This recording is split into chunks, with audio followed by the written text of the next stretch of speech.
Les gens ne sont pas habitués à écouter la vérité.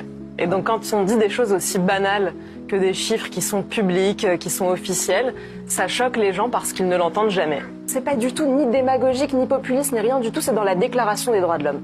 L'article 14 de la Déclaration des droits de l'homme, c'est que tous les citoyens ont le droit de demander compte à l'administration pour leur argent, pour leurs impôts. Donc moi, la question que je pose, c'est est-ce que c'est normal? Chaque année, en France, on donne 15 milliards d'euros d'aide publique au développement.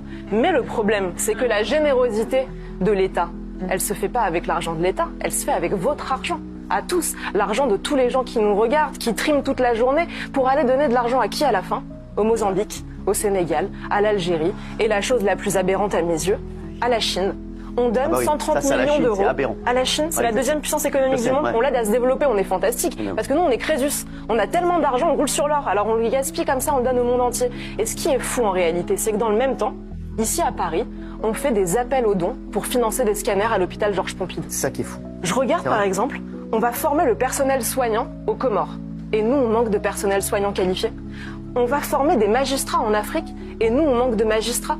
C'est pas aberrant? Est-ce qu'on n'est pas dans une situation où il faudrait d'abord être généreux chez nous, d'abord régler nos problèmes à nous, avant d'aller donner notre argent au monde entier?